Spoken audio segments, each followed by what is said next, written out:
여러분, 안녕하세요. 오늘은 우리 모두가 한 번쯤 깊이 고민해봐야 할 주제를 이야기해 보려고 합니다. 나이가 들어갈수록 인생의 풍경이 달라지는 건 당연한 일이죠. 하지만 그 변화 속에서 우리가 어떤 선택을 하느냐에 따라 남은 인생이 후회로 가득 찰 수도 있고 진정한 행복으로 채워질 수도 있습니다.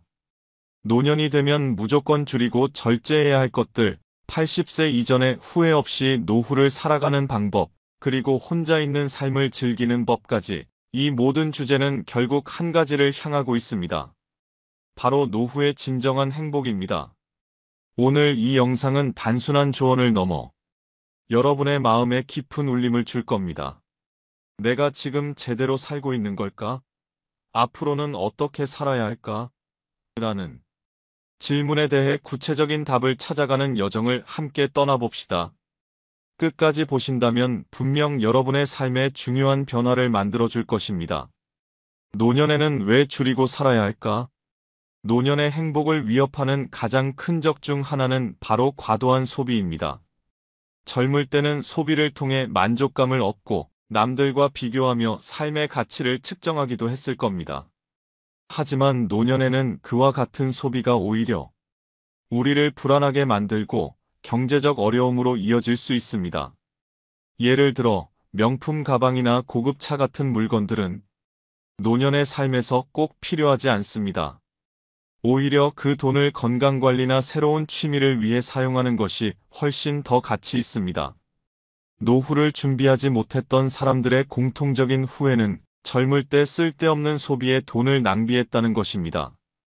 또한 자잘한 구독 서비스나 사용하지 않는 회원권 등을 정리하는 것도 좋은 시작입니다. 매달 빠져나가는 소액 결제가 쌓이면 큰 부담이 될 수 있으니 이를 점검해 보세요. 노년이 되면 인간관계도 정리할 필요가 있습니다. 무조건 많은 사람과 관계를 유지하려고 노력하기보다는 나에게 진정으로 중요한 사람들과 깊은 관계를 유지하는 것이 중요합니다. 예를 들어 형식적인 만남이나 의무감으로 이어가는 관계는 에너지만 소모될 뿐입니다. 실제로 많은 사람들이 나이가 들수록 관계를 정리하면서 더 행복을 느꼈다고 합니다.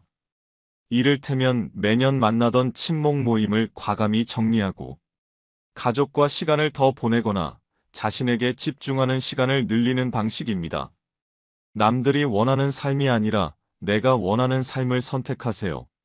노년의 넓은 집이나 많은 물건은 오히려 부담이 될 수 있습니다. 실제로 집안일의 80%는 우리가 자주 사용하지 않는 물건들 때문에 생긴다고 합니다. 물건을 줄이는 것은 삶의 단순화뿐만 아니라 경제적, 정서적 이점도 가져다 줍니다. 예를 들어 자녀들이 독립한 후에도 큰 집을 유지하려다 보면 유지비와 관리 비용이 많이 듭니다. 작은 집으로 이사하거나 물건을 정리하면 그만큼 여유로운 시간을 확보할 수 있습니다. 절제가 주는 자유와 행복. 절제는 단순히 줄이는 것이 아니라 불필요한 것들을 내려놓음으로써 더 큰 자유를 얻는 과정입니다. 물건이 적어지면 정리가 쉬워지고 마음의 평화가 찾아옵니다. 꼭 필요한 물건만으로 살아가는 미니멀리즘을 실천하는 노년의 사람들은 오히려 더 행복하다는 연구 결과도 있습니다. 예를 들어 집안 가득 쌓여있는 물건들을 정리하는 것부터 시작해보세요.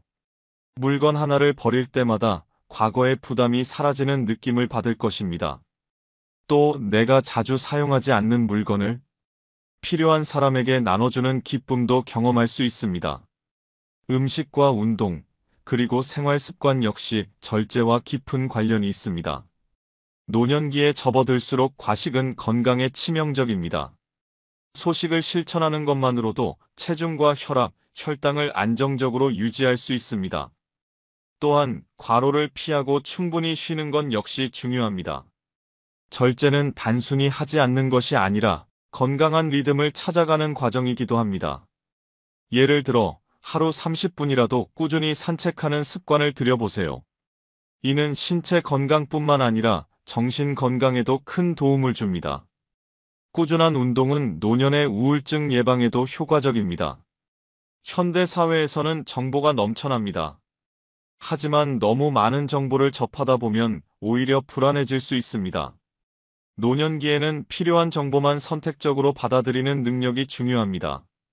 예를 들어, 하루 종일 뉴스를 시청하며 걱정에 빠지기보다는 나에게 필요한 정보를 간단히 얻고 나머지 시간은 독서나 취미 생활에 투자하는 것이 좋습니다. 80세 이전에 후회하지 않으려면 해야 할 것이 있습니다. 배움에는 나이가 없습니다. 하지만 많은 사람들이 나이가 들수록 새로운 도전을 두려워합니다. 예를 들어 70대에 그림을 배우기 시작한 분이 전시회를 열게 된 사례나 60대에 요가를 시작해 강사가 된 분들의 이야기는 우리에게 큰 영감을 줍니다. 노년에는 젊을 때 느꼈던 성취감과 흥미를 새롭게 찾는 것이 중요합니다. 새로운 취미나 기술을 배우는 과정은 우리의 뇌를 자극하고 삶의 활력을 되찾게 해줍니다. 또한 기술에 익숙해지는 것도 중요합니다. 스마트폰 사용법이나 간단한 컴퓨터 활용법을 배우는 것만으로도 자녀들과의 소통이 더 편리해지고 새로운 정보를 얻는데도 큰 도움이 됩니다.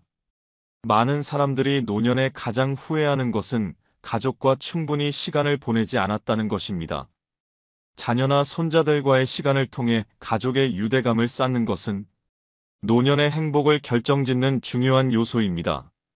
또한 봉사활동이나 지역사회활동에 참여하는 것도 좋습니다. 내가 누군가에게 도움을 주고 있다는 느낌은 삶에 새로운 의미를 부여합니다. 예를 들어 독거노인을 돕는 봉사활동에 참여하거나 재능 기부를 통해 젊은 세대에게 가르침을 전하는 것도 큰 보람을 느낄 수 있습니다. 자연 속에서 시간을 보내는 것은 마음의 평화를 가져다 줍니다.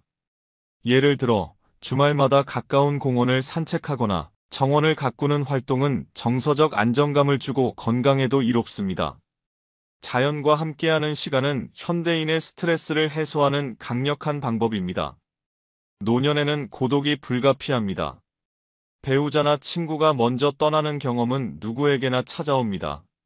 하지만 고독을 두려워하기보다는 그것을 즐길 줄 아는 능력을 길러야 합니다. 예를 들어 혼자만의 시간을 활용해 독서를 하거나 글을 쓰거나 자연을 산책하는 활동은 내면의 평화를 가져다 줍니다. 오히려 혼자 있는 시간이 많아질수록 스스로를 더 깊이 이해할 수 있습니다. 또한 명상이나 요가 같은 활동은 혼자만의 시간을 더욱 풍요롭게 만들어줍니다. 매일 아침 10분이라도 스스로와 대화하는 시간을 가져보세요. 혼자가 되는 것은 단순히 물리적인 상태가 아니라 정신적인 자립을 의미합니다. 의존하지 않고 스스로 모든 결정을 내릴 수 있는 상태가 되어야 합니다. 예를 들어 경제적으로 자립하고 나만의 일상을 만들어가는 연습이 필요합니다.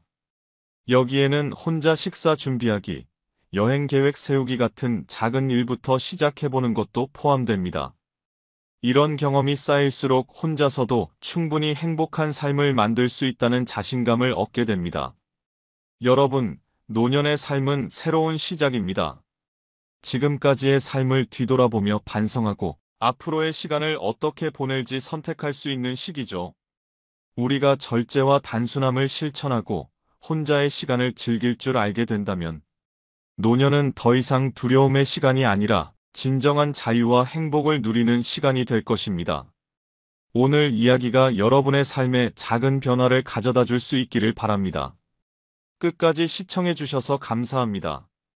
여러분의 생각과 경험도 댓글로 나눠주세요. 다음 영상에서 또 뵙겠습니다. 구독과 좋아요는 사랑입니다.